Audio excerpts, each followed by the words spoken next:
Sí. Manuel Solano Montiel ha sido un fotógrafo icónico de la prensa y la sociedad cartagenera durante los años 50, 60 y 70, cuya lente captó para dejar los imborrables intensos momentos de nuestra cotidianidad.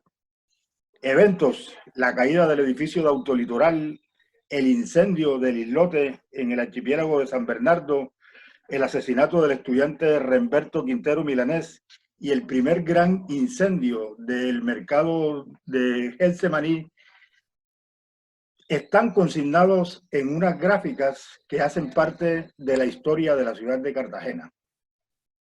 Hoy, con su hijo, Miguel Solano Diago, el papi, médico psiquiatra, vamos a tratar de hacer una reminiscencia de este gran fotógrafo, de una familia, cabeza además de una familia de fotógrafos muy importantes de la ciudad de Cartagena.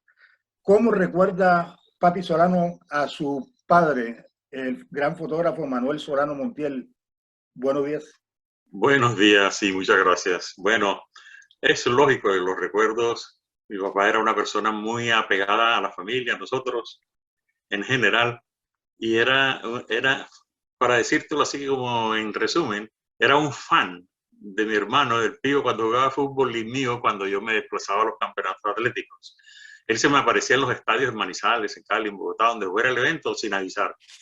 Entonces era una persona muy de la casa, muy familiar y muy dedicado a eso, sí, muy puntual, muy estricto con su trabajo. Ese nunca cerraba por nada, con la suerte de que a él no le daba ni gripa. Bueno, papi, muchas personas de la vieja Cartagena recuerdan que usted desde muy pequeño era una especie de auxiliar de su padre, siempre acompañándolo a todos los eventos, cargando el maletín con la fotografía. Después usted también se convirtió en un excelente fotógrafo. ¿Qué recuerda de esos tiempos? Bueno, muchas gracias. Sí, exactamente. Mi papá, como en esa época prácticamente eran tan poquitos fotógrafos en la ciudad, y a él le tocaba cubrir las, las gráficas para todas las crónicas de todos los eventos que ocurrían allá, reinado de belleza, competiciones atléticas, deportes, las tragedias, y hasta me acuerdo de unas fotos que a mí me impactaron y me preguntaba yo, pero ¿eso qué sentido tiene? Y me decía, así las piden.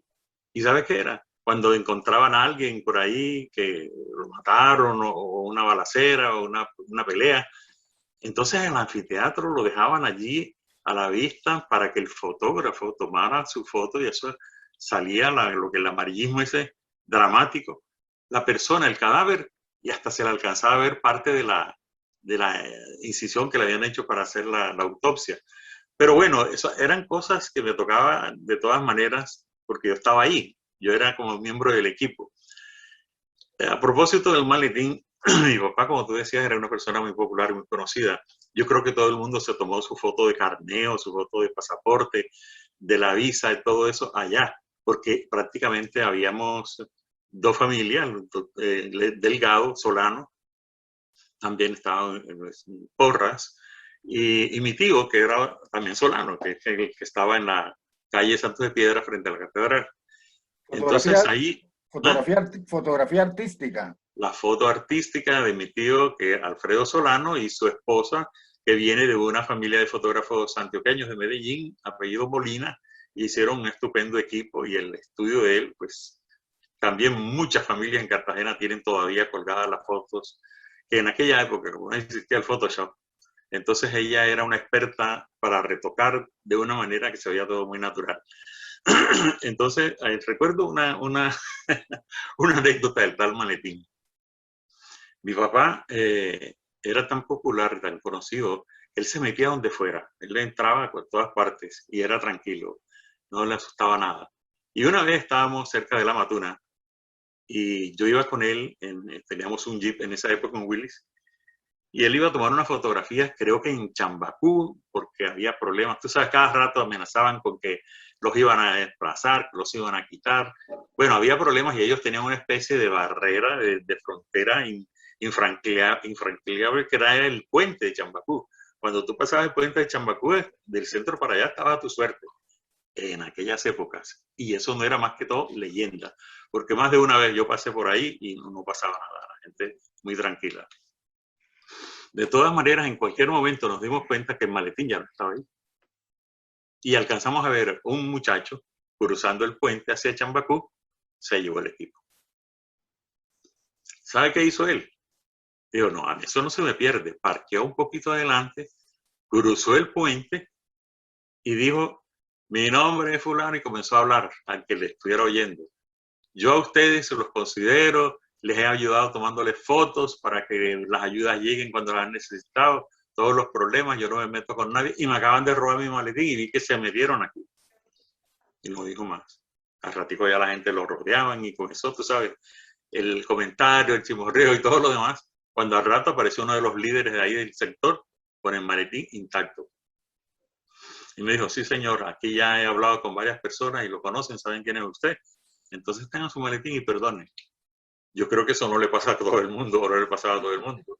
Entonces ahí da la dimensión más o menos de cómo él era considerado alrededor por su comportamiento, por su actitud. Él, aparte de la fotografía, tú sabes, fue un dirigente deportivo. No sé si se acuerdan de los famosos circuitos que había alrededor del Parque del Centenario, la Avenida Pedro Heredia, etcétera. Que todo eso lo organizaba él. Y, lógicamente, los registros fotográficos de los eventos. Entonces, por otro lado, pues, él era muy abierto. Por la foto nuestra pasaron casi todos los fotógrafos que luego se abrieron independientes, como Miguel Vega, Tony Merlano, Pelencho, y toda esa gente que son conocidos también en Cartagena. Trabajaron con nosotros. Y muy buenas personas, todos aprendieron algo con él, y cuando se independizaron, ahí se veía como el sello de él también. ¿Qué te puedo decir? Bueno, eso en general, él era muy dedicado, muy cumplidor. Le decía a un cliente, su foto puede pasar por ella después de las 2 o a las 2:30, a esa hora estaba. Porque eso a él le preocupaba, la puntualidad. Entonces, la persona llegaba a la foto y él lo veía cuando estaba sentado ahí. Yo aprendí a hacer el despacho ese también. Cuando el cliente entraba a buscar la foto,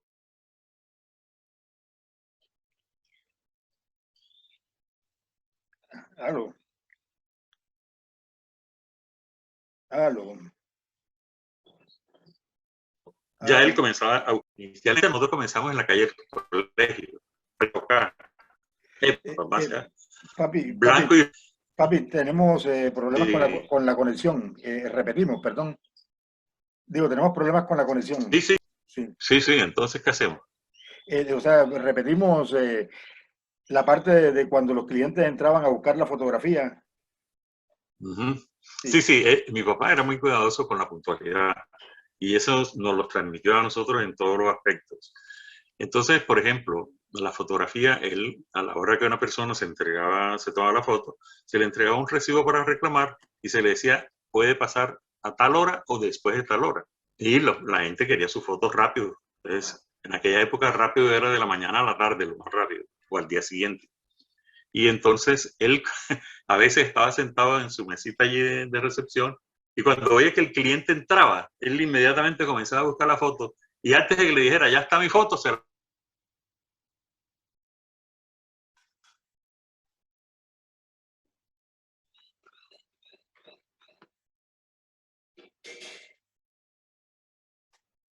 estaba ofreciendo.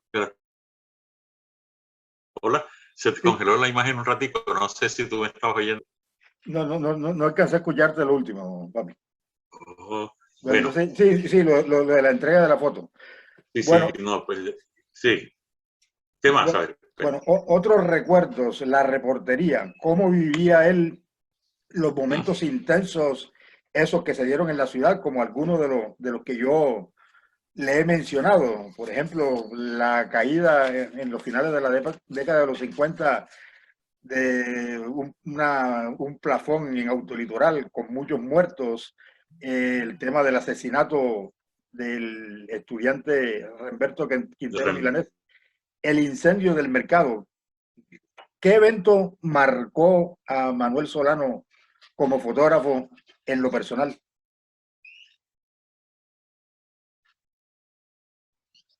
Albertico, mi amigo mío. Aló. Sí, sí, se congeló la imagen nuevamente. No sé si el internet está mal o algo así, no sé. Sí, como si. Estoy viendo la tuya congelada, la mía la veo que se mueve. Pero bueno, eh, seguimos. Pues, ¿cuál de tantos eventos cubiertos por Manuel Solano lo impresionaron de manera personal, que llegara con alguna historia, con algún decir, con algún comentario por el impacto que le había Él ocasionado?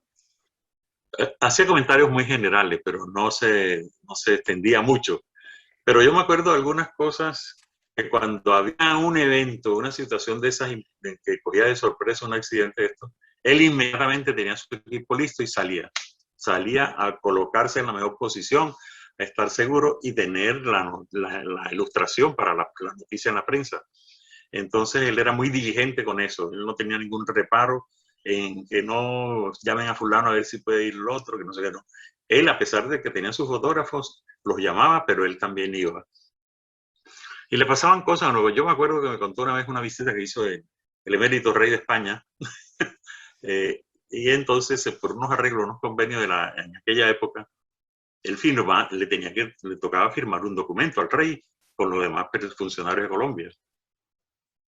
En el momento que el rey iba a firmar, su rollo se había terminado porque había muchas fotografías. Como en aquellas épocas, lo que él usaba era las cámaras de doble lente, las Roley, que eran las cámaras finas de batalla de la época. Le tocó cambiar el rollo rapidísimo, que tenía una destreza única. Yo creo que, mejor dicho, como ese no había visto ninguno, pero no alcanzó a tener la cámara lista para tomar la firma del documento del rey. Entonces él decía, yo no me puedo quedar así. Nos comentaba, yo no me podía quedar así, yo qué hacía, y los minutos corriendo. Y como eso por protocolo, todo es rápido. Entonces él dijo, no, yo me voy a lanzar al ruedo, y se tiró. Y le dijo, ¡Su Majestad! Así como gritaba, ¡Su Majestad! Y el tipo enseguida miró, dijo, ¡Su Majestad, por favor! Entonces, ¿qué pasa? El rey directamente, la gente se alertó alrededor, porque tú sabes, aunque en aquella época no había la inseguridad de hoy. Por favor, Su Majestad, es que al momento de la firma no tenía el rollo completamente cargado en la cámara. ¿Qué hago? Entonces, tranquilo, a ver, llame a sus colegas y los que no hayan tenido el chance de hacer la foto, que se vuelvan a reunir y yo les colaboro. Cogió el rey la pluma y con toda la solemnidad del caso hizo el amago de que estaba como la actuación de que estaba firmando. Y esa foto quedó registrada también. En una de las tantas de las visitas que hicieron los reyes y los príncipes de España a Cartagena. De manera que esa era una. Y así hablaba de otras cositas, pero no muy profundas. A él sí le impactaba todo, por supuesto. Al fin, primero que todo, como ciudadano de allá y como profesional. Pero él decía, bueno, a veces uno para estas cosas tiene que tener cuero de cocodrilo. Y yo decía, ¿qué significa eso? Dice, no, no dejes que la emoción tuya se salga, ni que te entre la que viene de afuera. Entonces dije yo, bueno, es una forma de hacerlo objetivo, está bien. Y qué curioso, casi que nosotros en psiquiatría lo aplicamos también. Tenemos que tener cuero de cocodrilo para que no se nos vengan los problemas de los pacientes y que no se nos salga nada nuestro para... Sí. Bueno, papi, uno de los eventos en los cuales también quedó marcada la impronta de Manuel Solano Montiel fue en las corridas de la época, las corridas en la Plaza de la Cerrezuela. Oh, Usted sí, sí, sí. que empezó su afición a los toros justamente acompañando a su padre a hacer fotografía, ¿qué recuerdos tiene de esos momentos? No, estupendos. Imagínense que como yo era el ayudante, entre comillas, entonces yo me le pegaba a él a todos los eventos. En aquellas épocas no había tanto tumulto como ahora ni nada. Entonces yo me iba para los toros, a las corridas. Entonces estaba en puestos de privilegio de prensa y yo me veía todo lo que podía ver. No lo puedo recordar todo porque no me da hasta allá. Pero sí recuerdo personas como Silverio Pérez, que fue un famoso de México, torero famoso Silverio Pérez, los hermanos Dominguín, Miguel y Pepe Dominguín, y otros toreros famosos allá. Manolete desafortunadamente no llegó a Cartagena, llegó creo que a Bogotá nada más. En todo caso, la afición de la fotografía. Y la afición taurina como que se me iban perfilando, refinando, y con el tiempo terminé en una peña taurina tan popular en Cartagena, el Clarín, y dedicado a la fotografía, que inclusive muchos amigos y profesores me llamaban para que le hiciera algún trabajo especial, porque sabían que yo, aparte de manejar las cámaras y tener la habilidad que él me enseñó. Hola. Sí, te estoy escuchando. ¿Qué estoy poniendo? Bueno, ok, está bien. Entonces también, por ejemplo, los profesores de la facultad sabían que yo tenía esas cámaras disponibles, y cuando iban para un evento, un congreso, alguna cosa así, me llamaban para que les colaborara tomando las fotografías, las diapositivas que iban a utilizar en las presentaciones. Y recuerdo que una vez iban a hacer una cirugía cardíaca a cielo abierto en la casa del niño, y eso es dramático, imagínate, abrir a un niño por el pecho ahí y todo. Y a un fotógrafo lo llevaron, no me acuerdo bien quién fue, no, creo que era Miguel Vega o alguien así. Ya en esa época sí, yo estaba ya haciendo el internado, y me fui con mi cámara también por el interés académico que había demostrado el profesor. Cuando la cirugía iba a comenzar, colocaron el bisturí, hicieron la incisión al piso, cayó el fotógrafo, se desmayó.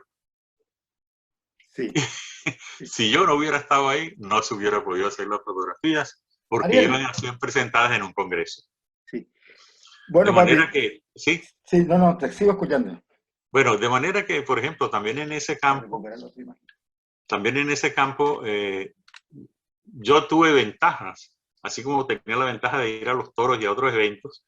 Tuve la ventaja porque, como los profesores de la Facultad de Medicina, los cirujanos, todos aquellos especialmente, sabían que yo les podía colaborar en la fotografía, y aparte de eso estaba en un ambiente donde yo no me iba a impresionar de la manera que cualquier fotógrafo que no tuviera esa condición de estar vinculado como estudiante o como médico. Entonces yo hice inclusive videos de cirugías al doctor Belisario Solana, por ejemplo, fotografías taurinas, fotografía de cirugías taurinas, pues esos golpes, puntazos que a veces ocurrían. Y mucha fotografía también para eventos de amigos, por ejemplo, recuerda Alberto Sierra, cine. Sí. Alberto Sierra, también éramos amigos, y yo le servía a él, me integré con él, mejor dicho, en el grupo que él tenía de teatro y sus eventos culturales, y prácticamente me convertí en el fotógrafo del grupo, fotógrafo que acompañaba a Alberto Sierra en algunos eventos. Filmamos hasta una peliculita y la presentamos en un festival de cine, pues en nivel privado, muy buena. De todas maneras, el hecho de yo estar así al lado de él me permitió estar expuesto a una serie de cosas que un niño de la edad mía en aquella época, así de 8 años, seguramente no tenía la oportunidad. De manera que sí, son muchas cosas, definitivamente. Bueno, papi, uno de los hechos significativos que aún mucha gente recuerda y que quienes no lo vivieron directamente no pueden contener la risa y además la admiración que causa quizás la mejor chanza que se le ha hecho a la ciudad de Cartagena en toda su historia en un día de inocentes. Una chanza que hasta donde he podido averiguar, o sea, esto no es misa lo que yo estoy diciendo, una chanza en la que hasta donde he podido averiguar participaron unos personajes también muy famosos en la historia del periodismo de la ciudad, como lo fue Carlos Arturo Pareja, Pedro Portela Román y otros. Una supuesta visita relámpago a la ciudad de Cartagena de Fidel Castro, en la cual apareció una fotografía de Fidel Castro justamente en el aeropuerto con otras personas que llevaba la impronta de su señor padre. ¿Qué comentario que él comentaba él sobre esa llanza? Ahí estamos viéndolo en pantalla compartida, lo que es el recuerdo de esa imagen del 28 de diciembre de 1962. Y bueno, ¿qué quedó de toda esa broma? No, pues imagínate, en aquella época estaba eso todo bien a flor de piel, como se dice. Eran los personajes del día, Fidel Castro, y en Cartagena, y así de paso, no, pues, es revuelo. Y la risa, y la risa fue mucho. Tú sabes que nosotros allá todos lo celebramos. Nadie dijo, no, eso que es puro truco ni nada. Pues sí, era un truco. Pero ya en aquellas épocas no era como ahora, que están todas esas aplicaciones que tú le cambias el fondo, pones otras personas que no estaban ahí. Eso fue, yo no estuve presente, pero oí los comentarios de todo lo que tuvieron que hacer para hacer el montaje, que no fue una sola persona, participaron varios. Bueno, y la imagen ponía a Fidel Castro nada menos en un sitio muy emblemático para la historia de la ciudad, el despacho del gobernador de Bolívar, al lado del gobernador Alberto H. Torres. Sí, no, inclusive también había unas fotos de las que eran candidatas a publicarse, él en el aeropuerto, ahí mismo en el aeropuerto, de fondo, dándole la mano al alcalde o a algún personaje de la época. Pero la que vino a la prensa fue, creo que esta, pero no estoy seguro si la otra también salió, no estoy seguro, la verdad, no me acuerdo. Pero eran fotos muy, muy simpáticas, sí. Sí. Sí, sí. Bueno, papi, ¿cómo llega Manuel Solano a la fotografía? Nunca contó por qué se hizo fotógrafo y eso de tantos fotógrafos, una familia pues tan tradicionalmente en la fotografía como fueron los Solanos, su papá y su tío Alfredo.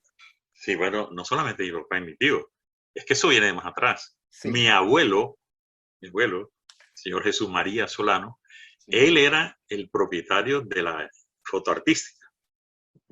sí, Entonces, mi papá abrió su foto ya, él estuvo con él por un tiempo, abrió su propia fotografía que la llamó la Fotosport. Y entonces estaba esa en la calle del colegio. En la otra, mi tío Alfredo adquirió, pues, o se quedó en la fotografía cuando mi abuelo murió. Y resulta que de los así, abuelo, el papá y el hijo y el hermano, porque el hermano Pío, Víctor Solano, él también se dedicó como profesional. Él tenía su negocio allí y él siguió trabajando en fotografía. Parece ser que el único que no salió fotógrafo fui yo, es decir, como profesional. Sin embargo, ellos todos me consultaban a mí, porque aparte del conocimiento práctico, empírico que todos teníamos y compartíamos, pues yo me ilustraba, pedía las revistas, me llegaban tardísimo y atrasadas en aquella época, pero mi hermana me las mandaba de los Estados Unidos y entonces estaba yo al tanto de los avances, de los cambios del sistema de lentes. Fue una lidia para mí realmente convencerlos para que usaran las cámaras de lentes intercambiables, las cámaras reflex, que no, que porque eran muy lentas, que una sola sincronización del flash y todo eso, pero tenían muchas ventajas. Entonces, poco a poco fueron entrando todos digamos, en el modernismo, cuando comenzaron a llegar las cámaras reflex. Reflex son cámaras tú sabes, las que se les quita el lente y tú le ves un espejo ahí que refleja la imagen y cuando se dispara sube, hace un ruido. Pero ya esas cámaras desaparecieron. Ahora con las digitales son súper silenciosas y uno hace con ellas lo que quiera. Vienen con lentes extraordinarios y todo lo demás. Pero bueno, en aquella época cambiar de un sistema a otro había demasiado apego con las cosas tradicionales. Por ejemplo, del blanco y negro, dar el paso al color. No, eso fue una lidia la que yo tuve para convencer a mi tío, especialmente que era más joven y que era muy dinámico para las cuestiones y más abierto. Porque tú recordarás también que una fotografía en color, las personas que nos atrevimos a tomar fotos en colores, las primeras teníamos que ir a Fotoquino, tú sabes, sí, Fotoquino, donde sí, César Stern, y ese rollo iba a Panamá. Como al mes llegaban las fotos.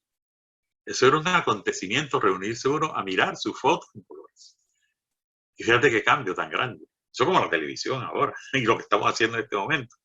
Entonces, por ejemplo, luego entraron las familias Oduperli en Medellín, montaron su laboratorio y ya las fotografías las hacían en Medellín, en Colombia.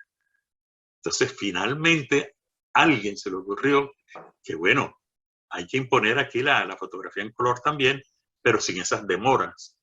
Y comenzamos a investigar y él se hizo a un equipo similar a los que tenían en Foto Japón de aquella época, que eran los que comenzaban, tú entregabas el rollo y en la tarde ya estaban tus fotos en la mano. Y con eso él y otros dieron el salto a la fotografía en color. O sea que fue una época de transición donde muchos se quedaron porque fueron abandonando ya las cámaras tradicionales, le tenían un poquito de reserva al sistema digital y todo aquello.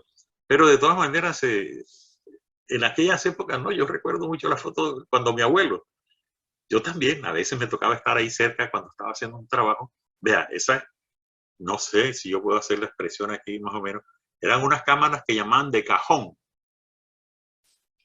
con un tremendo fuelle y un lente súper fino, que eran lentes traídos de Alemania. Entonces allí estiraban aquello, el espacio era grande, era un estudio, y se tomaban fotos en placas negativas de tamaño grande. En esta época eran placas de 6, 5x7, en fin, 4x6. Eran placas, negativos gigantes. Eso sí, un negativo gigante tenía la gran ventaja de la nitidez en la fotografía, en el positivo, la facilidad para hacerle arreglos, retoques.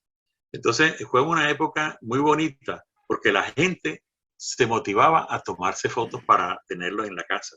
Yo creo que en la mayoría de las casas de Cartagena hay una fotografía mínimo, tomada en la foto artística o tomada por el lugar. Entonces, esa época de la fotografía fue muy buena. Tradicionalmente, todo el mundo mencionaba los nombres de Delgado y Solano, más que todo. Pero estaban fotógrafos muy refinados y muy interesantes, como el señor Mangini, de esa época también. De los jóvenes, Enrique Sedó Talasac, que es el del Bellavista, del hotel. De los otros aficionados interesantes, Eduardito Ordogoitia, el odontólogo. En fin, compartíamos las experiencias y experimentábamos, porque como estábamos todos en crecimiento. Y de pronto todas las fotografías que por alguna razón resultaban impactantes, las llevábamos a los concursos universitarios o algo así. Y así pasábamos nuestro tiempo dedicado a la fotografía. Yo creo que en Cartagena, aparte de que es la ciudad, creo yo, más fotogénica y la que uno más quisiera tomarle fotos, todos tenemos muchas fotos. Entonces, eso me habilitó más para meterme por rinconcitos que de pronto mucha gente pasaba de carrera. Porque tú sabes que es lo que uno ve a través del lente, no es lo mismo verlo así, a la vista directamente, sino a través del lente cambia. Entonces uno le hace el acomodo, le busca el ángulo y todo aquello.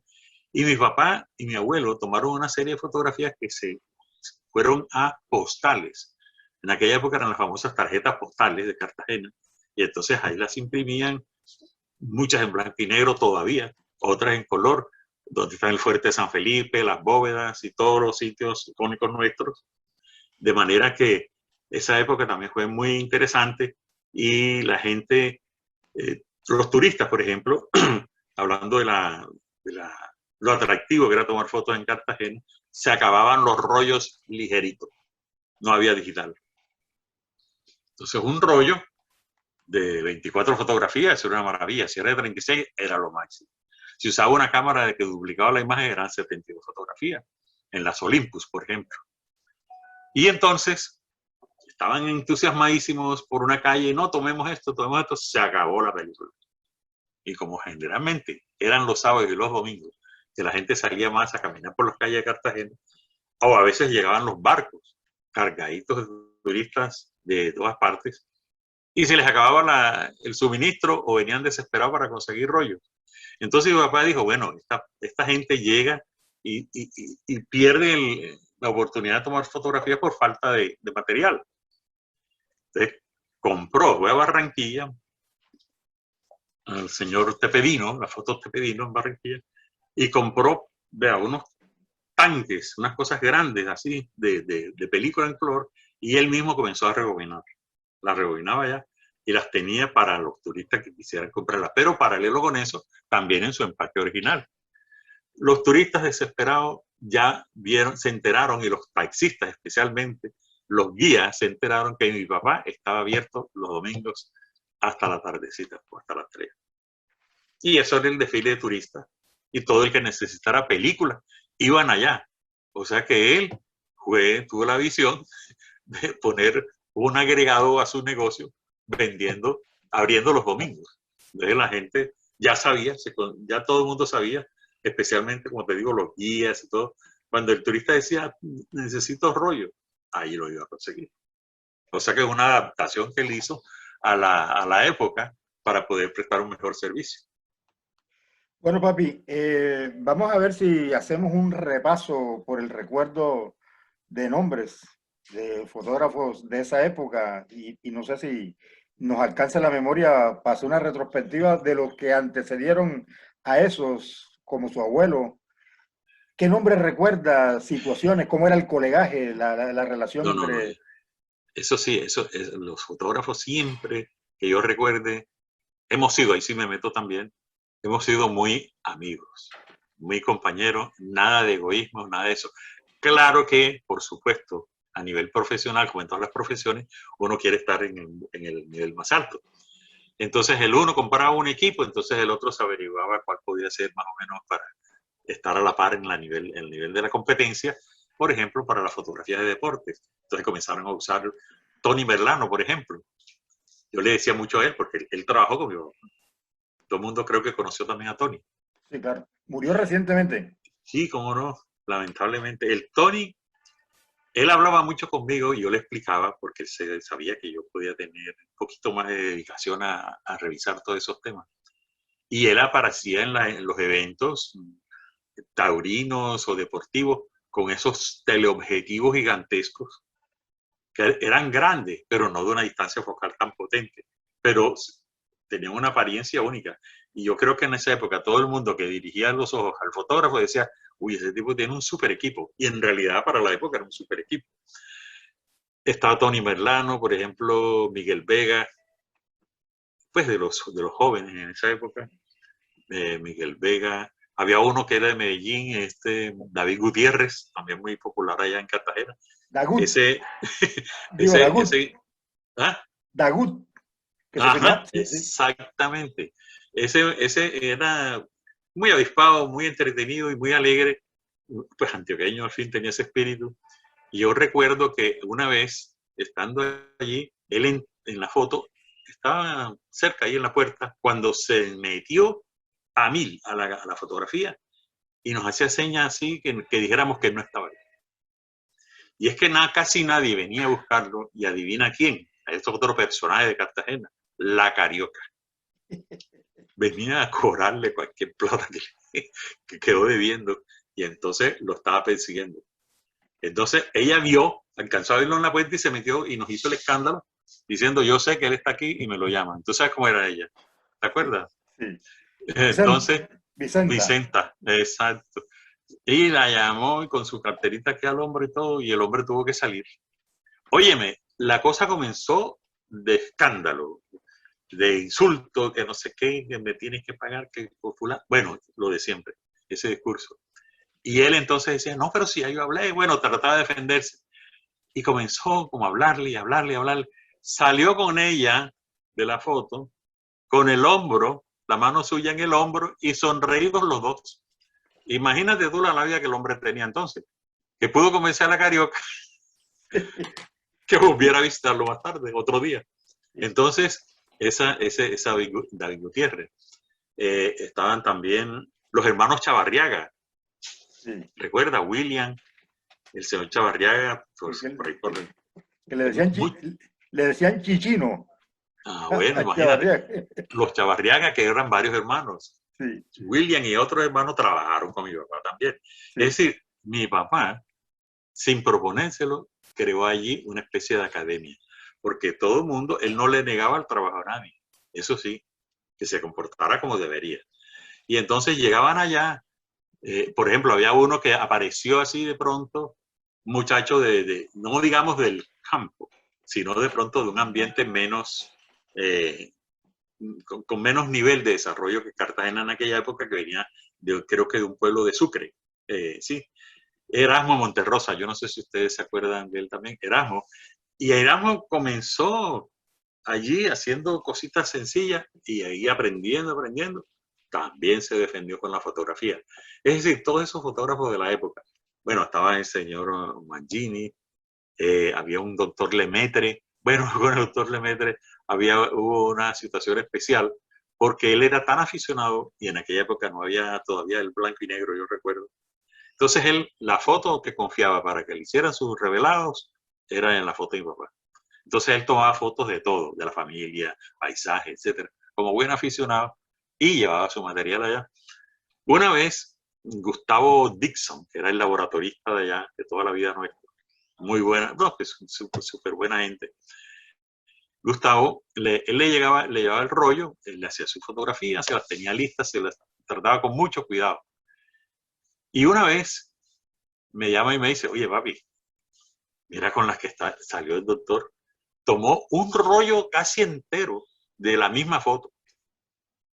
Y yo, ¿cómo así que de la misma foto? Sí, mira, yo nada más le hice una, o sea, me mostró el negativo con las fotos, pero el resto se las hizo y la que estaba repetida solamente le hizo una. Y yo, ¿para qué le voy a repetir la foto?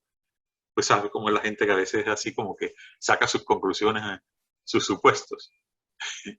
Y llega el doctor Lemaitre, pero con un entusiasmo, cuando le dice, Gustavo, ¿está el rollo listo? Y yo, sí, ya, pero oiga, mire bien, porque usted tomó muchas fotos repetidas y yo nada más le hice una. No, vea, la enchichada que se pegó el señor, la decepción, esos hombros se le fueron al piso. Oh, ¿cómo así?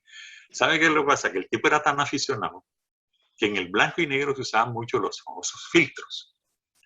Entonces había un filtro amarillo que si tú le tomas una fotografía en blanco y negro a una persona con el cielo nublado, el filtro amarillo hace que la luz azul, el reflejo azul del cielo penetre más a la película y entonces se ve como oscurito y las nubes resaltan, se ven más blancas. El verde anula un poco las cosas verdes, por eso él tomó muchas fotos repetidas de palmeras y eso. Y él iba con ese entusiasmo a ver el resultado de sus experimentos. ¿Tú te imaginas lo que es uno gastarle el tiempo, la expectativa, estrenando lentes y todo eso, y que le vengan con que nada más le hice una? Esa situación pasó, pero ¿por qué? No había el conocimiento y no era lo usual que una persona se dedicara a la parte de exploración artística, digamos así. Entonces, estas fotografías, cuando las imprimimos, vimos que definitivamente todas eran distintas. En unas las hojas de las palmeras se veían como muy brillantes, otras más oscuras, el cielo cambiaba, todo eso, simples efectos de filtro. Pero ahora, la belleza de eso es que el filtro en blanco y negro había que conocerlo muy bien. No todo el mundo sabía usar un filtro. Entonces, el doctor Lemaitre estuvo satisfecho con el resultado y él siguió, pero comprendió cuál había sido la situación. El otro no tenía ni idea de que había sido tomada con filtro. Aunque después, analizando el negativo, lógico que se veía que cada foto era diferente. Tenía una impresión diferente. De manera que son cosas que pasaban en aquellas épocas porque no había los recursos que ahora mismo tenemos. Ahora mismo no... bueno, ahora que digo recursos. Ya en los eventos sociales no contratan a los fotógrafos, sino que todo el mundo lleva su celular. O de pronto uno más lanzado su camarita. Y toma buenas fotografías, porque son excelentes las fotos que se obtienen ahora, especialmente algunos teléfonos refinados, muy buenos. Pero en aquellas épocas eso sí era un alivio. Mire, llegaba en Cartagena por temporadas. Lo que era enero era un mes. Mi papá llegaba tardísimo a la casa y yo cuando tenía que acompañarlo llegábamos, pero ¡pum!, a la cama fundido. Porque era la época de los carnetes escolares. Todos, tú te imaginas todos los estudiantes de los colegios con el carnet. Y lo tenían que llevar tal día para la matrícula, que no sé qué, y haga fotos, y haga fotos. Y llegaba uno y se acababa, y llegaba el otro, y llegaba el otro. Eso era mucho. Y lo peor, en noviembre, los grados de bachilleres, los grados de los técnicos y todo eso. Eso era una competencia tremenda de todos los fotógrafos. Imagínate cómo hace uno para venderle fotos a un graduando, a su familia, si no las ven, si no saben, ni siquiera han contratado al fotógrafo. Entonces la gente iba allá y tú recuerdas el aguacero de flashes disparando ahí sobre los graduandos y los eventos. Entonces ahí mismo salían del Teatro Heredia, que era el más socorrido de los escenarios, del Teatro Heredia al laboratorio, todos, cada uno por su lado, su fotografía, a revelar. Y ahí el que diera primero, ganaba. Entonces, ¿qué pasa? Que en la mañana siguiente, el trabajito era que había que tomarle los datos a los graduandos, su nombre, dónde vivía y todo aquello. Y al día siguiente, con el paquete de fotografías de grado, se iba haciendo la repartición. Entonces le llevaban el paquetico y se la mostraban. Y él cogía libremente las que quisiera, no estaba obligado a comprar nada. Pero esa era la manera en que se trabajaba la fotografía en Cartagena en esa época. Entonces, muchas familias ya aprendieron ese sistema y ni se preocupaban por ir a buscarlas. Allá se las llevaban. A mí me tocó más de una vez ir a familias, especialmente reuniones en los clubes sociales, eventos especiales también de personas ya de un nivel mayor. Entonces mi papá me mandaba con el paquete de fotografías a Boca Grande, Castillo Grande, a Manga, para llevarle a los que aparecían en la foto a ver si la querían comprar. Y casi todo el mundo compraba, por supuesto, porque es que no había la facilidad de tener una cámara fotográfica como ahora y la gente quería tener registro de sus eventos. Así funcionaba. Esa era la Cartagena fotográfica de nuestra época. Otras cosas, cada vez que al puerto ingresaba cierto tipo de embarcaciones, por normas de la aduana, debían tener una foto, un registro fotográfico de la embarcación de frente y de lado. Entonces, mi papá, apenas que venía el barco, le avisaban, vean, hay un barco que vaya a atracar, que no sé qué. A la hora que le avisaban, ya estaba listo, esperando las condiciones de tiempo, que no fuera a llover o algo así, y a tomar las fotos. Entonces, esa era otro tipo de fotografía que a él le tocaba. A él lo pedían porque él no se echaba atrás, él era cumplido y la hacía por las especificaciones que le pedían, las fotografías de esos registros. Y así, otro tipo de fotos de la época que las pedían, cada uno como que se iba dedicando. Entonces, él estaba más en el campo de lo que llamaban en esa época la reportería, o sea, fuera del estudio. Los otros estaban más metidos en la foto. Entonces, por eso él le tocó cubrir casi todo lo que había, todo. Esa es otra parte que mucha gente no sabe, las fotos de los barcos, de las embarcaciones. Bueno, papi, dentro de este repaso de nombres de otros fotógrafos, yo voy a sugerir algunos. Por supuesto que no son todos, usted me dirá. No, sí. Un gran fotógrafo, además famoso por un incidente en el club de pesca con Marlon Brando, que le rompió la cámara, Elías Valderrama, de la familia Valderrama Castro, la agencia Valderrama Castro, Vigoya, Benjamín Moreno, Jesús Ocampo, los hermanos Lombana, que entraron por Los Vegas a la fotografía, Marrugo, claro. Guillermo Gómez. Marrugo, claro que sí. Sí. Yo recuerdo todos esos personajes, pero con ellos no había esa comunicación más directa, porque ellos estaban como en otro campo. Pero sí, todos muy buena gente, muy buenos fotógrafos. No, pues, ahora que tú dices más, lo de Marlon Brando, recuerdo una anécdota que no es fotografía, es cine, pero más o menos por ahí va la cosa. Tú sabes que Cartagena se convirtió en un escenario natural para muchas películas italianas en aquellas épocas de los 60. Sí. Entonces, mi hermano, él estaba casi que en la nómina, fijo, cada vez que venía una producción de esa, ya él lo tenían ya fuera para extra, como un grupo que llamaban los acróbatas, cuando había conflictos, peleas, escenas de esas, él estaba con un grupito de casi todos de Marbella, porque ahí era donde entrenaban, en la playa. Entonces, un día estaba yo muy tranquilo en la casa, cuando va llegando un jeep cargado de gente. Y yo, ¿eso qué será? Cuando veo que se baja el pío. Se baja y me señala y dice, ese que está ahí es. ¿Qué le pasaría? No, como así, todo ese montón de gente, yo no conozco a nadie ahí. Pero bueno, entraron y dijeron, sí, que venga. Entonces mi hermano entra al pío y me dice, mira, es que esa gente son los de La Quemada. Y está la filmación del día porque es un personaje que tiene que aparecer en las escenas, que el capitán español, algo pasó que no pudo ir. Y tiene que ser una persona, me dijeron, tiene que ser una persona de buena estatura, color claro de la piel y que tenga como que se le vea como energía. Imagínate, yo era en esa época un atleta. Y entonces me miraron y me dijeron, sí, sirve. Pero yo sí, ¿para qué? Le pregunté, si yo no tenía velas en esos entierros. Yo, no, no, tú vente, vente, que yo te voy explicando. Óyeme, yo no sé qué pasó, pero cuando yo me di cuenta, iban. Y llego allá cerca de la calle Baloco, esa donde está el colegio americano, que ahí estaban concentrados todos esos sitios donde guardaban la ropa y todo el andamiaje ese de las películas. Y veo como 6 buses en fila, varados esperando el capitán español, imagínate, y me tocó a mí. Entonces me meto yo allá y esos güeyes me escanearon, los que estaban esperando. Una escaneada así primitiva, de pies a cabeza me miraron y ya sabían la talla que yo era. Quítese eso, póngase esto, total, en cuestión de segundos, quedé convertido en semejante pinta de capitán español, con gorros aquellos, todo, el lujo de las películas. Y me embarqué ahí. Llegamos a un pueblo que se llama San Cayetano. Ahí eran las escenas. Y bueno, fue una situación complicada porque como yo era el capitán, era el personaje que tenía que liderar ahí un grupo, me van trayendo un caballo negro, que era mi caballo, iba a ser mi caballo, con un brío, con una belleza de animal, con una cola y una... No, estupendo. Y yo, a mí no me dijeron que era en caballo. Y yo no sé cabalgar eso. Yo no sé montar caballo. Hombre, qué tragedia. Imagínate, ya todo listo.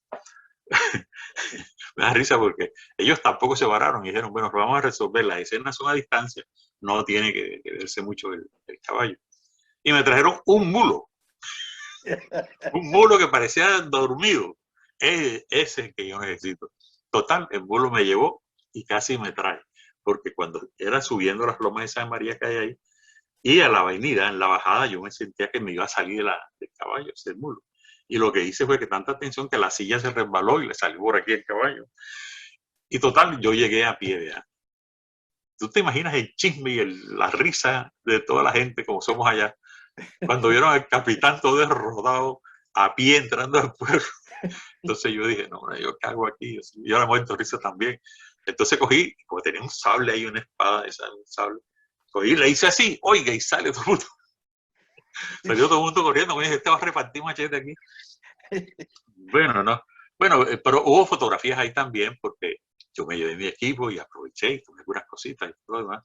Y me senté, cuando fue la hora del almuerzo, y trajeron de unos hoteles, llevaban las comidas, bien empacaditas y todo.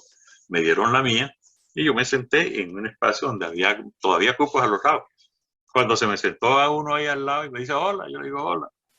Y me lo quedo viendo bien, era Marlon Brando, con su pinta también de la época esa de la película.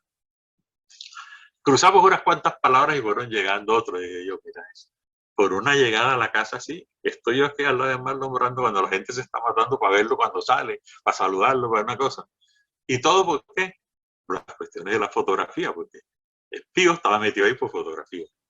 Y yo, como más o menos entendía la cosa, dije, no, pues es una película. Esta gente tiene que haber invertido mucho tiempo, dinero, y se les va a dañar. No, pues yo no puedo hacer eso, de paralizarlo, si es el último recurso que ellos encontraron. Y por eso me terminé allí y salgo en la quemada. Mi hermano sale más que yo, por supuesto, pero yo estoy en la película. Y así muchas cosas han pasado por el punto de la fotografía o por el cine. Por el cine. Entonces, son situaciones muy especiales. Pero la fotografía sí, en esa época era una cosa muy bonita, las competencias, eso de los verados, los reinados de belleza buscando. Y mira, mi papá, él iba a los reinados de una manera, no sé, iba muy tranquilo, muy relajado y decía, papá, cuidado, o sea, tumulto. Y dijo, no, a mí nunca me van a robar. Bueno, ¿y por qué sabes tú que nunca te van a robar? Bien, pero es que usted no se ha dado cuenta cuando yo salgo, cómo salgo. ¿Y sabe qué hacía? Se sacaba los bolsillos así para afuera, los echaba bien para afuera, todos, para que los ladrones vieran que no llevaban nada. A mí no me van a meter la mano al bolsillo ni la cartera, todos los bolsillos al revés, para que los ladrones que no vieran y no se le animaran a arrimarse, porque le tocó más de un tumulto de esos. Me acuerdo mucho de uno de los reinados en particular, que fue de Beatriz Haidar, Alicia Haidar. Alicia Haydar. Sí. Alicia Haydar. Y mi papá, oye, hizo tanta maroma para tomarle una filmación en 8 milímetros que se trepó a un poste de eso del alumbrado.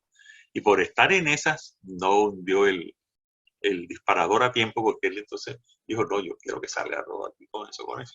Y las escenas esas de esos rollitos duraban apenas 4 o 5 minutos. Cuando llegó a la casa se dio cuenta que no filmó nada.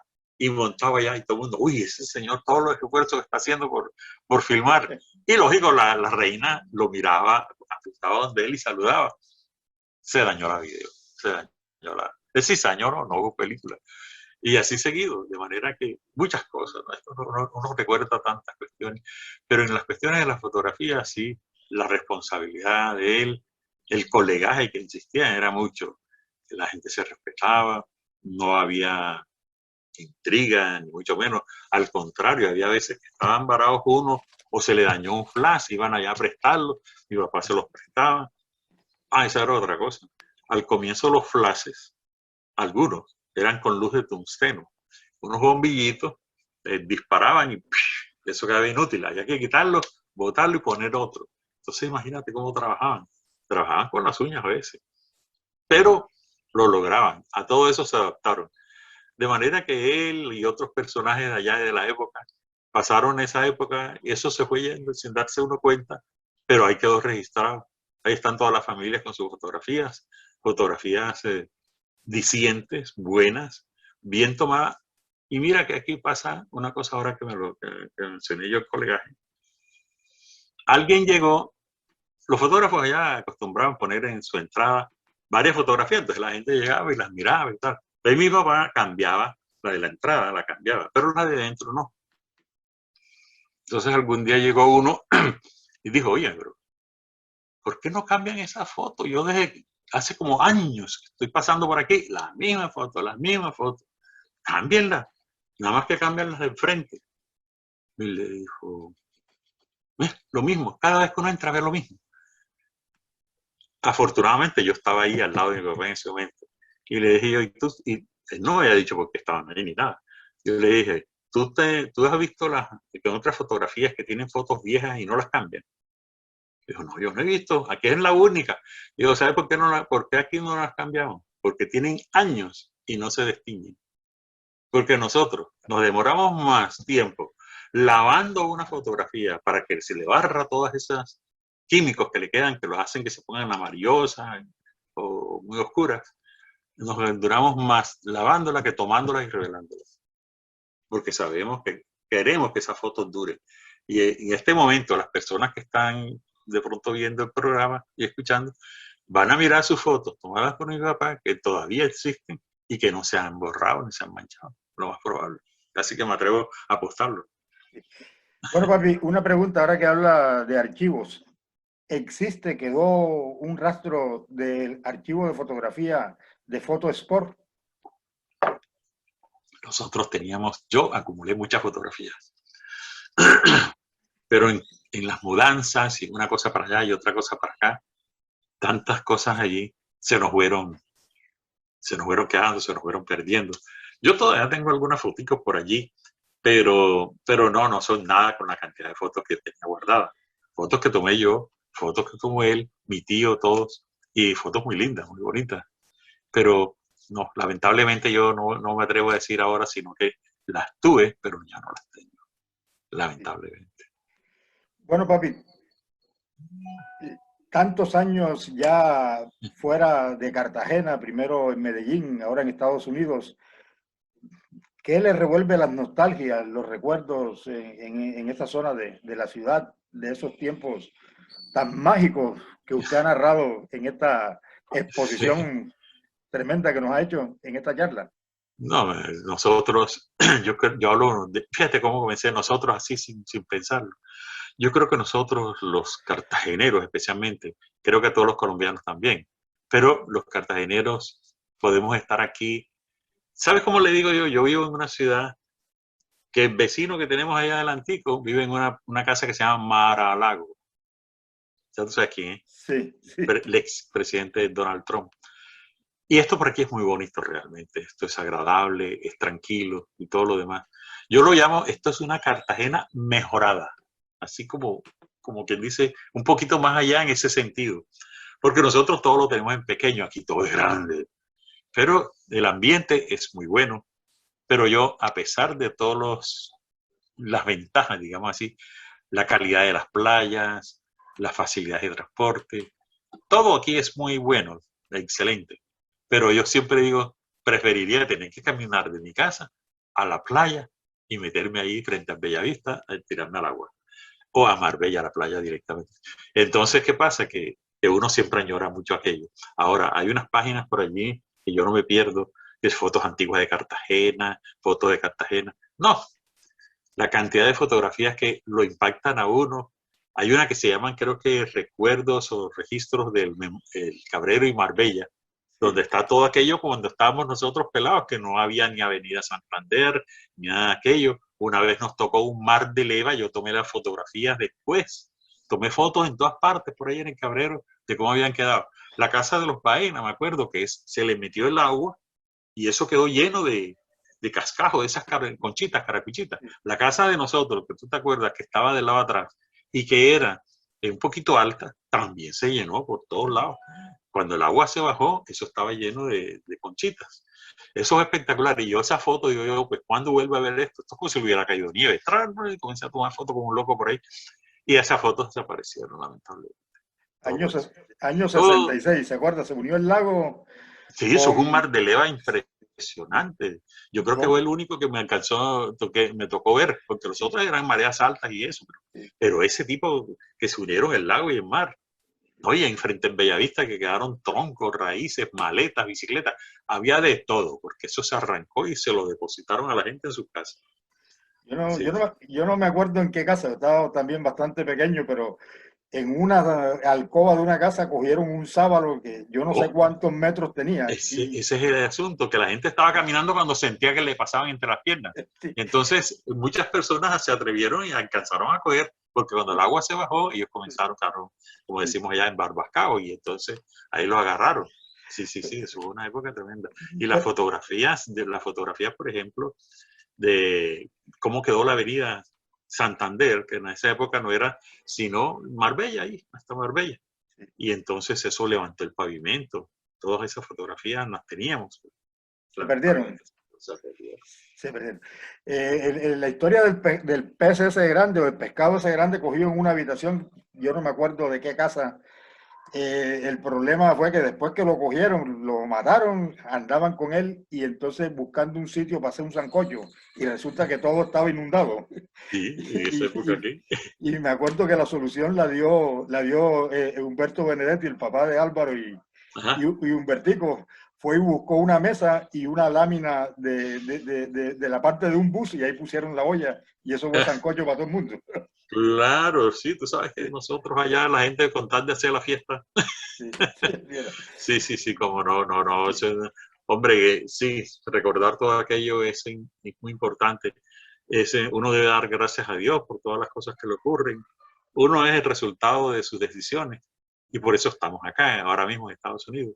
Pero en la primera oportunidad, yo he estado varias veces visitando allá, muchas veces me he ido, mi mamá inclusive, acuérdate que vivió allá en la casa con Fanny y con Entiendo. Eric, y entonces varias oportunidades he ido, y cada vez que vamos hacemos contactos con los que podemos y compartimos y la cosa. Sí, sí, sí. Entonces, nosotros no dejamos de ser caribeños cartageneros y ahí estamos pendientes de todo. Y la defendemos y la alabamos y la promovemos a toda hora. Bueno, papi, gracias por este recorrido, bueno, tan emocionante, por los recuerdos. No sé si quieras o tengas algo más que decir, algo de lo que quieras hablar y no haya yo mencionado en esta conversación, pues llena de recuerdos y de tantas cosas que vividas. Bueno, yo creo que las personas que puedan escuchar esta conversación se le van a generar recuerdos a ellos también y creo que eso es una gran ganancia, porque cuando uno escucha un tema como este que estamos haciendo ahora, de pronto alguien se acuerda, ah, me acuerdo, mira, yo me acuerdo de tal cosa, ¿sabes que Raúl Vargas, el médico, Sí, Raulito estudió conmigo, y aparte de eso éramos compañeros de deporte y todo eso. Él era muy, tú sabes cómo es él, muy simpático, Y mi papá tenía fama de ser muy veloz para tomar las fotos, como lo hacían casi de rutina. Entonces, alguien iba a tomarse una foto de carnet, le decía, siéntese, levante la cara, ya. Entonces la persona, ya, sí, ya se la tomé, ya puede salir. Entonces Raúl, ¿sabe qué hacía? Él primero se sentaba de espaldas a la cámara, con el pañuelo en la mano. Se ponía el pañuelo aquí, daba la vuelta y quedaba con el frente para la cámara. Se sacudía y se organizaba bien y se lo bajaba rápido, porque sabía que mi papá lo estaba apuntando.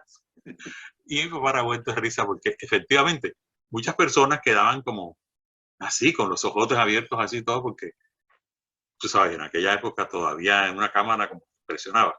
Y entonces dijo Raúl, no, ya yo me conozco al señor Solano, yo cuando me voy a tomar una foto allá, a veces me pongo así y listo, porque si no quedo como pescado con taco, decía él.